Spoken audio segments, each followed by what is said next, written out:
साक्षी, जरा संभल कर, तुम्हारा ध्यान कहाँ है? देखो अभी गिरते गिरते बची हो। अगर गलती से तुम टकरा जाती, देखो सामने दीवार से तुम्हारा सर टकरा जाता, और अगर निशान पड़ जाता तो इतना सुंदर सा चेहरा बिगड़ जाता। कभी तो फोन से नज़र हटा लो बेटा, ना जाने आजकल के बच्चों को क्या हो गया। रास्ते में, गाड़ी में और ट्रेन में, हर जगह हर वक्त मोबाइल पर नज़र रहती है। ना जाने देश का भविष्य किस ओर जा रहा है। सुनीता जी अपनी पोती साक्षी से कह रही थी। साक्षी ने पहले इधर देखा, फिर बोली, दादी आपका टोकना जरूरी था। अभी मैं गिर जाती तो कितनी बार कहा है मुझे टोका मत करो, मुझे पता है मुझे किधर चलना है। ऐसे मैं नहीं गिरती, पर आपने टोकने से जरूर टकरा जाती हूँ। सही कहती है मम्मी, आप अपने काम से मतलब नहीं रखती हैं और हर किसी के मामले में टांग अड़ाती रहती है।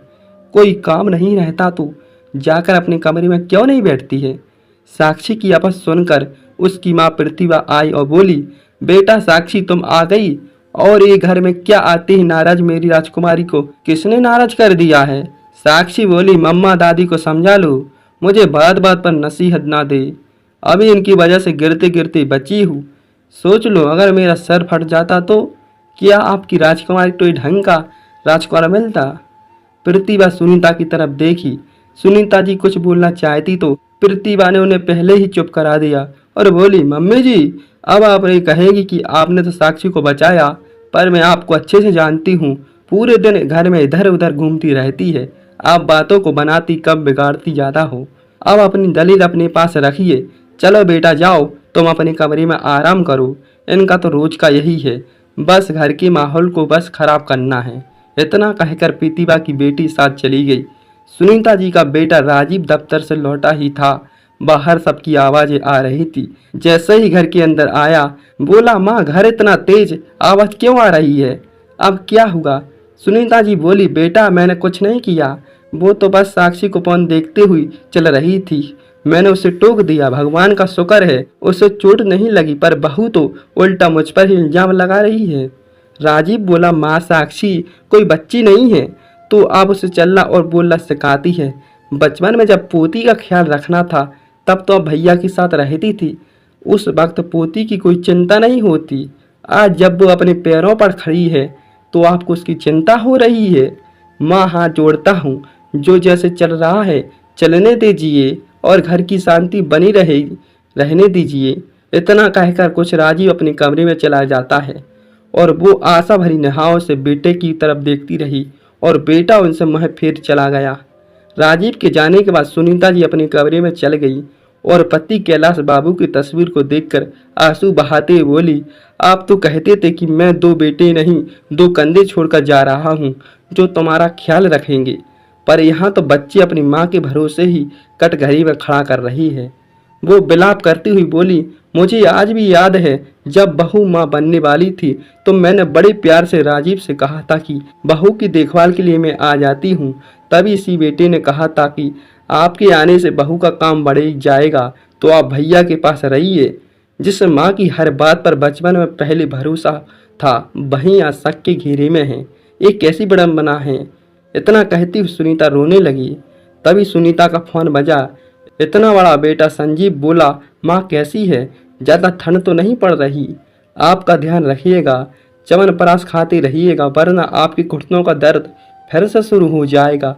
सुनीता जी बोली, इतने दूर रहकर भी तुम्हें मेरा इतना ख्याल रहता है, तो तुम वापस क्यों नहीं आ जाती? राजीव बोला, आप तो जानती है राधा, पत्नी के जाने के बाद मुझे वो शहर, वो देश राज नहीं आया।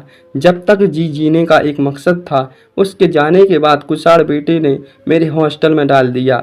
अब कुणाल अपने अकेले होने में मुझे जिम्मेदार ठहराने लगा। आज देखिए वो मुझसे मिलने नहीं आता और उनसे भी अपनी एक अलग दुनिया बसा ली है। और यहाँ इतनी ठंड पड़ती है कि मैं अपने पास आपको नहीं रख पाता, क्योंकि आपका शरीर इतनी ठंड बर्दाश्त नहीं कर पाएगा। सुनीता जी बोली, कोई बात नहीं बेटा, मैं हर दर्द बर्दाश्त कर लूँगी, बस तुम्हारी तकलीफ मुझे देखी नहीं जाती। मैं संजीव बोला, माँ आप ठीक हो तो आपकी आवाज़ में दर्द है, राजीव अपना ख्याल तो रखता है। बेचारी सुनीता जी आखिर बेटे को कहती तो क्या कहती, जो डर उसके मन में था वही तकलीफ उसकी माँ भी झेल रही है। सुनीता जी चुपचाप अपने कमरे में उदास बैठी थी। प्रतिभा अपनी राजीव को जाकर बताई जेठ जी का फोन आया था और मम्मी रो रो कर सारी बात बता रही थी। राजीव की माँ के पास जाकर बोला, माँ मैंने सुना है भैया का फोन आया था, आप तो भरी पड़ी अपने सब उगल दिया होगा। बड़ा आश्चर्य होता है देखकर कि माँ बाप बुढ़ापे में अपने ही बच्चों की शिकायत अपने दूसरे बच्चों से करती है। सुनीता जी बोली, बेटा तुम जो कह रही हो वो तुम्हारा मन मानने के लिए तैयार नहीं है। अगर हाँ इसमें कोई दोष है, जिस माँ की हर बचपन में तुम आंख बंद करके भरोसा करते थे, आज उसी माँ के भरोसे तुमने कटघरे में खड़ा कर दिया है। मेरे लिए तुम दोनों एक जैसे हो। अब ये बात तुम मानो या ना मानो, बहू से कह देना रात का खाना खाने की इच्छा नहीं है, पेट और मन दोनों भर गया है। इतना कहकर सुनीता जी मुँह फेर कर सो गई। अब सुनीता की ज़्यादातर अपने कमरे में ही रहती थी, ना जाने किसी से मिलती ना किसी को टोकती थी। एक रोज साक्षी का कान में ईयरफोन लगाकर गाना सुन रही थी और पीछे से प्रतिभा उसे आवाज लगा रही थी। सुनीता जी सब देख रही थी पर उन्होंने कुछ नहीं कहा। तभी इधर से डाकिया आया और सुनीता जी के नाम पर लिफाफा उन्हें दिया। प्रतिभा बोली, मम्मी जी आप देख रही थी कि साक्षी को कब से आवाज लगा रही थी। आप उससे कह तो सकती थी कि मैं उसे आवाज लगा रही हूँ। मेरी आवाज आपके कान में नहीं पड़ गई, डाकिये की आवाज आपके कान में चली गई। सुनीता जी मुस्कुराकर बोली, बहू तुमने ही तो कहा था कि मैं घर के किसी मामले में दखल अंदाजी ना करूं। एक बार मैं बता दूं, दो बहुएं मुझे करना क्या। इस घर से घुट घुट कर अब मुझसे जिया नहीं जाता। और जहां इस चेक की बात है तो लो। इतना कहकर सुनीता जी ने चेक फाड़कर कूड़ेदान में फेंक दिया और चली गई। शाम में जब बेटा लौट कर आया तो प्रतिभा ने खूब बखेड़ा खड़ा किया और सारी बात बताई। राजीव सुनीता जी के कमरे में गया, बोला, माँ ये क्या सुन रहा हूँ, तुमने भैया को भेजा हुआ चेक फाड़ दिया, बुढ़ापे में सटिया गई है क्या। अब शहर में मैंने घर बुक किया है, इसका EMI कैसे भराऊंगा। पापा की पेंशन को भी दबा कर बैठी है। अरे आप है माँ दुश्मन। प्रतिभा जी उठकर खड़ी हो गई और बोली, बस बहुत हुआ। पहली बात तुम जिस घर में खड़े होकर बोल रही हो वो घर मेरे पति का है। दूसरी बात, पति की मृत्यु के बाद उसका पेंशन उसकी पत्नी का सहारा होता है, ना कि उसके बेटे की। परिवार अब उसके पेंशन से ही गुजारा हो जाएगा। प्रतिभा आगे बढ़कर बोली, मम्मी जी आपको क्या हो गया है। जैसे जैसे उम्र बढ़ रही है आपका दिमाग लगता है काम करना बंद कर दिया है। सुनीता जी बोली, बहू मैंने 2 बेटे पैदा किए हैं, कोई तो सहारा बनेगा। तुम सोचो तुमने अपनी बेटी को क्या शिक्षा दी है। ना तो बड़ों से बात करने की तमीज है, ना ही अपने परिवार के मान सम्मान की कोई चिंता है। आगे चलकर तुम क्या करोगी। इतना कहकर सुनीता अपने कमरे में चली गई। दोनों पति पत्नी एक दूसरे को देख ही रही थी। तभी इधर से साक्षी आई और बोली, पापा मैं आज शॉपिंग के लिए गई, कार्ड में पैसा नहीं है। बताओ मेरे दोस्तों के सामने मेरी कितनी बेइज्जती हो गई। ध्यान से मेरे अकाउंट में पैसे डाल देना। इतना कहते हुए साक्षी अपने कमरे में चली गई। वो हैरानी से बेटी की तरफ देख रहा था। प्रतिभा बोली, आप उसे छोड़िए, ये सोचिए अब उसे प्लेट का पैसा हम कैसे भरेंगे। राजीव बोला, तुम्हें पैसा की पड़ी है, हमारा भविष्य यहाँ बिगड़ता हुआ दिख रहा है, तुम्हें उसकी चिंता नहीं। प्रतिभा बोली, आप क्या कहना चाहती है। राजीव बोला, अब कहने सुनने को क्या बचा है। माँ सही कहती है, हम पैसे बटोरने में रह गई है, एक बेटी को संस्कार नहीं दे पाई। मेरी बेटी ने अगर मुझे इतना कुछ बोली है तो शायद इसी युग हूँ। निराश राजीव वहाँ उठकर चला गया है। दूसरे दिन राजीव ने जब देखा कि पैसे नहीं निकाले तब उसकी माँ को फ़ोन किया। माँ ने सारी घटना बताई और कहा, अगर माँ की चिंता हो तो आपकी यादों से बाहर निकलो, अपने देश लौट आओ। इधर एक रोज साक्षी ने प्रतिभा को बहुत खरी खोटी सुनाई।